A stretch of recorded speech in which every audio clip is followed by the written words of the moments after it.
सभी को नमस्कार बेटा। आज हम अपने 10th क्लास की वर्कशीट 15 कर रहे हैं और ये हमारा 6 चैप्टर से सुभाषित आने से ली गई है। इसमें पहले 2 श्लोक हम कर चुके हैं। आज हम तीसरा और चौथा श्लोक करेंगे। तीसरा श्लोक है हमारे पास है, निमित्तम उपदेश्य ही यह प्रकृप्यति ध्रुवम सह तस्य अपगमे प्रसिद्धति।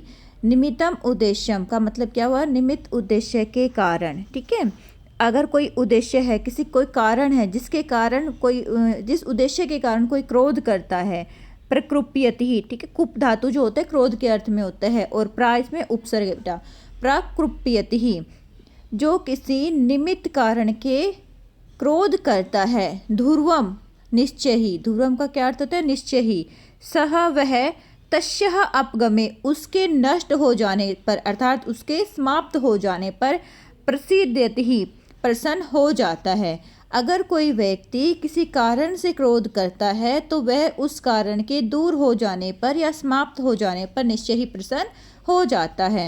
इसके बाद नेक्स्ट देख लीजिए, अकारण द्वेष ही मनस्तु यशः वही कथम जनस्तम परितोष्यति ही।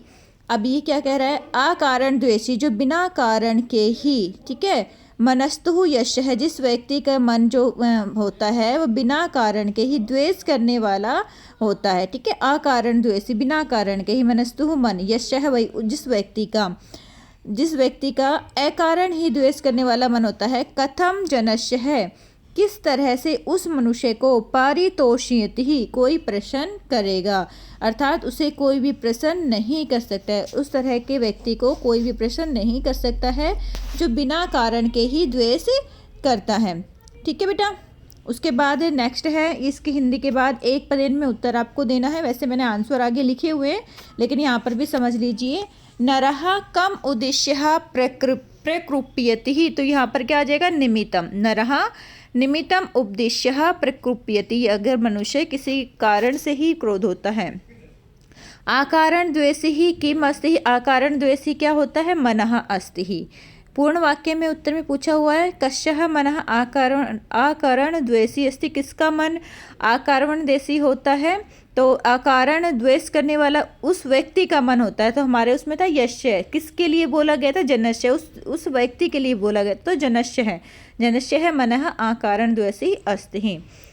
नेक्स्ट है बेटा आपके पास 4th श्लोक है, इसको भी संधि विच्छेद कर लीजिए। उदीरतः अर्थः पशुना अपि ही ग्रह्यते ही हयाश्च नागाश्च वहन्ति बोधितः।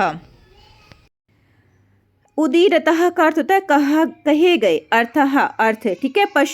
पशुना अपि ही ग्रह्यते, पशु भी ग्रहण करते हैं। कहे गए अर्थ को पशु भी ग्रहण करते हैं। जैसे हयाश्च नागाश्च वहन्ति बोधिता, हाथी और घोड़े। घोड़े हय का मतलब होता है घोड़ा और नागा का अर्थ होता है हाथी। घोड़े और हाथी वहन्ति बोधिता बताए गए कार्य को वहन करते, अर्थात बताने पर वह भी कार्य करते हैं। बोधित जब हम उसको कुछ काम के लिए बोलते हैं तो घोड़े और हाथी भी कार्य करते हैं। तो पशु भी कहे गए अर्थ को ग्रहण करते हैं।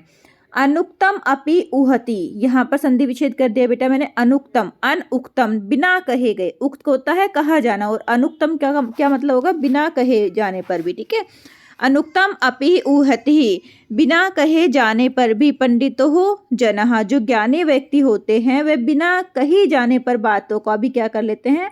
अंदाजा लगा लेते हैं। जो बात ना भी कही गई हो, उक्त भी नहीं की गई हो, अनुक्त हो, उसका भी क्या लगा लेते हैं? अंदाजा लगा लेते हैं।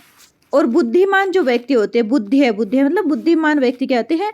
परे अंगित ज्ञान फलः ही, बुद्धिमान व्यक्ति दूसरों के द्वारा केवल संकेत, परंगित का मतलब होता है संकेत, केवल संकेत के रूप में ही ज्ञान के फल को प्राप्त कर लेते हैं। ज्ञान फला, ठीक है, ज्ञान के फल को प्राप्त कर लेते हैं। तो इसका जो पूरा हिंदी अर्थ है वो देख लीजिए आप, नीचे लिखा भी हुआ है।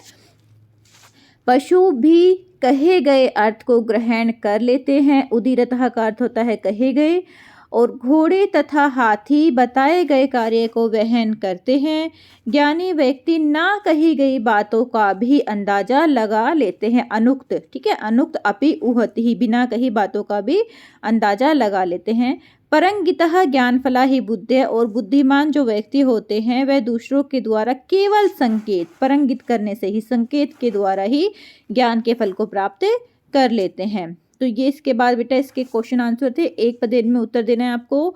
पशुनः कीदृशः अर्थः गृह्यते है, पशु किस तरह के अर्थ को ग्रहण करते हैं, तो कहे गए अर्थ को वो ग्रहण करते हैं। तो हम यहाँ पे क्या लिखेंगे, उदीरितः। कीदृश के स्थान पर क्या आ जाएगा हमारा आंसर, उदीरितः।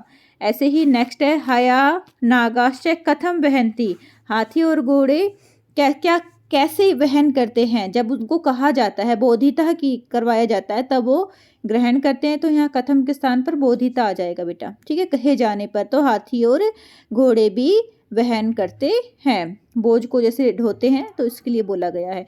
पूर्ण वाक्य में उत्तर है, पंडितः जनः किम करोति, तो पंडित जन जो लोग होते हैं वो क्या करते, जो बिना कही बातों को भी समझ जाते। तो किम के स्थान पर यहाँ क्या लिखेंगे, अनुक्तम अपि ही उहति, ठीक है। संधि विच्छेद करके लिखेंगे तो ऐसे लिखेंगे, अनुक्तम अपि उहति।